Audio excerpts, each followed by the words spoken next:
Olá, pessoal. Eu queria deixar aqui uma pergunta e vocês que já pronunciaram essa frase, respondam aqui embaixo que deixa aí um comentário. Quem de vocês não pronunciou alguma vez a seguinte frase? Que política e religião não se misturam. Não se deve misturar política e religião. Gente, eu falo para vocês que eu também tinha essa opinião, também já pronunciei essa frase, também tinha essa opinião, mas tive também a mente expandida, graças a Deus, e vou responder a pergunta, ou explicar para vocês por que sim, política e religião devem se misturar, mas lembrando, em prol do corpo de Cristo, tá? Vou falar aqui para vocês a respeito de uma figura que foi importantíssima nos planos de Deus, no que diz respeito à crucificação, dele ter entregue o seu Filho Jesus Cristo na cruz por nós, por mim, por você. Figura essa que é José de Arimateia. Vou fazer uma leitura aqui para vocês a respeito. José de Arimateia, assim conhecido por ser de Arimateia, cidade da Judéia, foi, segundo os evangelhos canônicos, um homem rico, senador e membro do Sinédrio, o colégio dos mais altos magistrados do povo judeu e que formava a suprema magistratura judaica. Senador, homem rico, membro do Sinédrio, político, bem influente esse, né? José de Arimateia. A Bíblia relata que ele era discípulo de Cristo, político, senador e discípulo de Cristo, mesmo que em secreto. Lá em João 19:38 diz, vamos lá, aqui, ó, João 19:38. Depois disto, José de Arimateia, o que era discípulo de Jesus, mas oculto por medo dos judeus.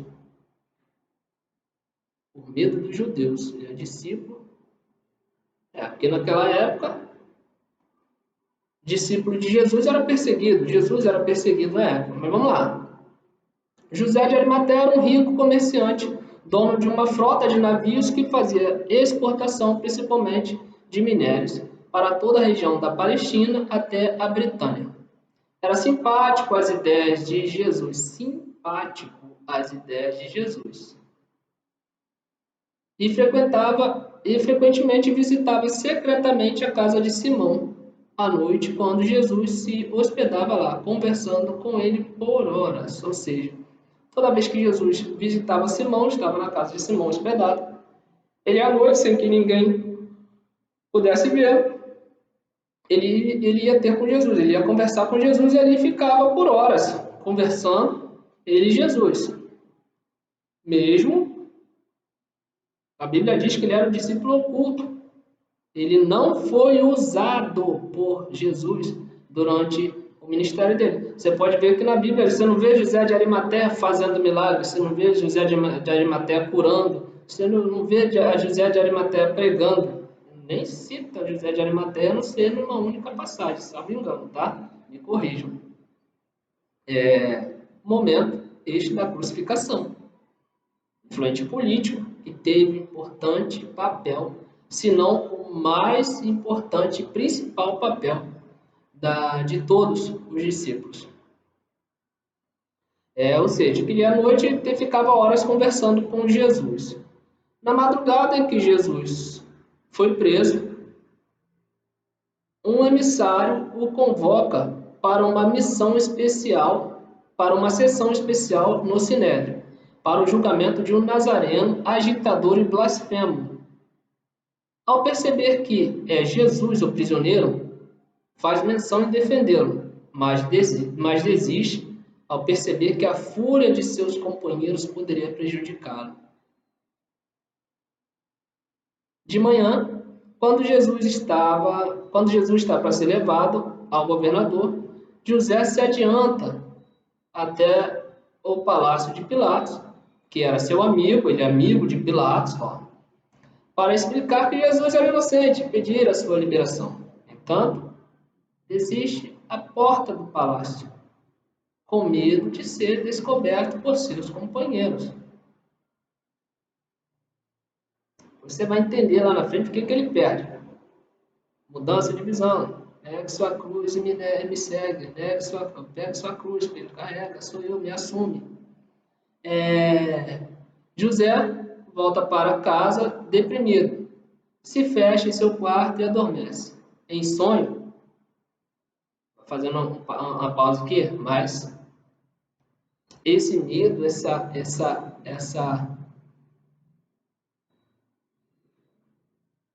ao se travar, talvez também tenha sido a direção de Deus, né? Porque talvez isso implicaria ou iria tardar os planos de Deus se ele tomasse ação ali naquele momento.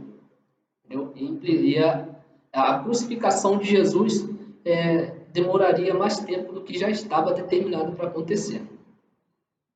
Então, aí voltamos aqui, ele pede então ao governador, ao crucificado, vamos lá, aqui onde eu parei, em sonho, um anjo lhe diz, ou seja, ele volta para casa, adormece, se fecha o quarto, que estava triste por não ter feito nada a respeito da crucificação de Jesus, e adormece. Em sonho, um anjo lhe diz que o destino de Cristo já estava definido. Ou seja, aí onde entra a questão por que ele foi travado a tomar atitudes. Talvez o sentimento de medo ali naquele momento foi necessário. Já fazia parte. A gente também não sabe, isso estou dizendo eu, tá? Enfim, um anjo disse que o destino de Cristo já estava definido, mas que ele ainda poderia ajudar. Ao acordar, Arimateia volta ao palácio e encontra Pilatos. Descobrindo que Jesus já está crucificado, ele então pede ao governador que lhe dê plenos direitos sobre o corpo do Nazareno. Olha aí, na época da crucificação, aqui a gente explicando, o cadáver dos crucificados não era sepultado, era simplesmente retirado lá da cruz e jogado num campo, numa área específica, para que os animais ou toda sorte de bicho ali se alimentassem dos corpos. Diante do papel de Arimateia, do político na época, de requerer o corpo de Cristo, ou seja, visando o corpo de Cristo. Senão não haveria ressurreição sem corpo. Como é que Jesus ia ressuscitar? Como os planos de Deus iam se cumprir?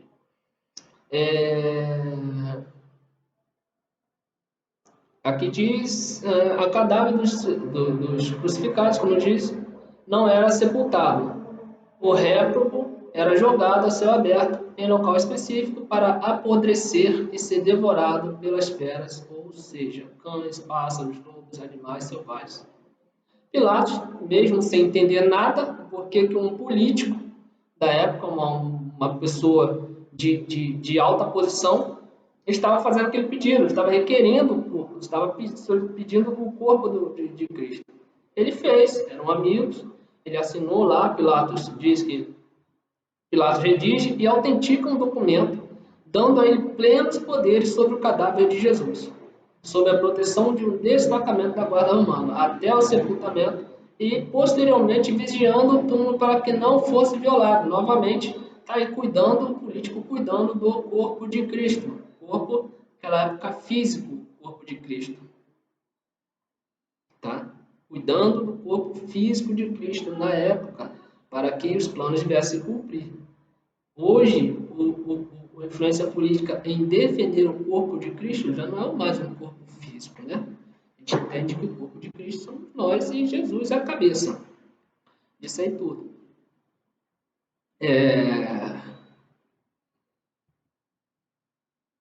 Após o desaparecimento do corpo de Jesus, José é preso. Mas como assim? Ele ajudou a tirar o corpo de Jesus da cruz, mas foi preso? E mais, abandonado por todos os seus familiares e tem seus bens divididos entre familiar e membros do Sinédrio. Fica preso durante 13 anos e o governador da Judéia, Tibério Alexandre, que veio após, sabendo do seu histórico, sua fama de grande comerciante, revisa seu processo e libera. Aí é que tá. Eu te falei lá atrás, medo, não sei, a gente não sabe o que aconteceu, né? Mas enfim, ele teve que ser preso, ele teve que perder tudo para poder entender alguma coisa, né? Que não é. Enfim, assuma. Tem que assumir, gente, não tem jeito. Esse negócio de querer ficar ali, meio barro, meio tijolo, não. Assume, assume. Tome sua cruz e segue. Aqui ele fica 13 anos preso, tá? Mas o governador que veio a seguir, Tibério Alexandre, sabendo seu histórico, ele era uma pessoa muito inteligente para o ramo daquela época, decidiu libertá-lo. Convocou os membros do Sinédrio e decidiu libertá-lo, por sabendo que ele poderia trazer lucros, né? Ele beneficiaria mais o meio, entendeu? Economicamente. Então, preso ele não poderia fazer nada, não teria lucro com ele. Toda a sabedoria dele ia ser jogada fora. Então, eles viram que poderiam aproveitar isso, sabendo que estava lá, entendeu? E libertaram para que assim pudessem ganhar alguma coisa, visando benefício, visando assim, né? E aí onde as coisas mudaram. José então faz nova fortuna. José de Arimateia então, após ser liberto, trabalhando, voltou ao seu negócio de exportação, então ele faz nova fortuna. Mas aplica seus ganhos de forma diferente. Ou seja, patrocinando as atividades dos novos cristãos e aproveitando as viagens para trabalhar como missionário, ou seja, já não se esconde mais. Mesmo influente, ele agora não se esconde mais, ele assumiu a posição dele. Mas José de Arimateia morre em suas viagens devido à idade. Possivelmente por infarto, né? E aqui tem um relato bíblico que diz: segundo os evangelhos, José de Arimateia, juntamente com Nicodemos, providenciou a retirada do corpo de Cristo da cruz após solicitação feita por Pôncio Pilatos. Era o dono do sepulcro onde Jesus Cristo, seu amigo, foi embalsamado, ou seja, José de Arimateia era dono do local onde Jesus Cristo foi sepultado. Numa esplanada a cerca de 30 metros do local da crucificação, e onde ressuscitou ao terceiro dia. Por isso que eu digo que José de Arimateia teve o papel mais importante de todos os discípulos. Outros discípulos fizeram milagres, enfim. Mas ele fez com que a profecia viesse a se cumprir, porque, como eu disse, se não tivesse corpo, não teria ressurreição. Ele guardou o corpo de Cristo. Ele fez com que a profecia se cumprisse, com que já estava determinado, né? Aqui, terceiro dia ressuscitou, terceiro dia depois, ressuscitou 3 dias depois da morte. Após a retirada do corpo de Jesus, foi preso, aqui é o relato bíblico, tá? José de Arimateia foi preso por seguir a doutrina de Jesus. Ficou muitos anos preso. Por quem? Caifás. Aqui diz, Caifás queria que ele ficasse preso até morrer. Caifás era o sumo sacerdote, conhecedor da lei cristã. Ele queria que Arimateia fosse preso. Por isso que eu digo, mas José de Arimateia fez isso, era discípulo de Jesus e foi preso, assim como todos os outros morreram, alguns esquartejados, enfim.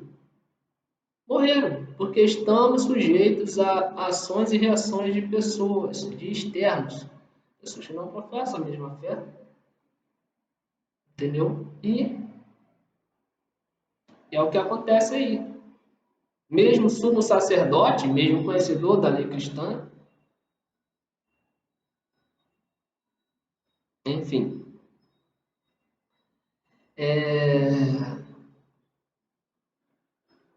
aqui diz que ele queria, como Jesus Caifás,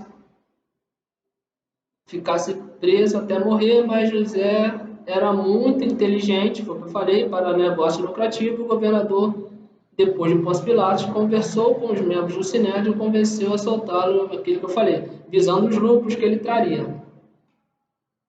Atribui-se também a José de Arimateia o lençol de linho puro em que Jesus foi envolvido, conhecido como Santo Sudário. O Santo Sudário aí, que conhecemos hoje, foi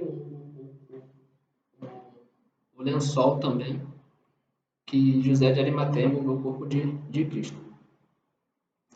Enfim, com relação à política e religião, eu hoje digo que sim, deve se misturar em prol, para benefício do corpo de Cristo, não para benefício próprio. Vocês vendo aí que pessoas no meio político que venham a defender os valores familiares que estão sendo destruídos por conta de leis que estão sendo criadas hoje, é muito importante. Então, termos pessoas no meio político em que defendam esses valores, entendeu? Defendam, como está aqui, ó, os valores familiares, isso é muito importante. Então, eu digo sim, que política e religião devem se misturar, e espero que esse vídeo tenha ajudado vocês a expandir a mente com relação a esse assunto, tá? E, gente, se vocês quiserem criticar aí, podem comentar no vídeo, fiquem à vontade. Estou trazendo aqui para vocês o que eu recebi, tá? E estou passando adiante essa visão. Espero que eu tenha conseguido alcançar algum de vocês e que Deus os abençoe e que sobre cada um de vocês venha a ser derramado bênçãos sem medidas. Fique com Deus. Muito obrigado.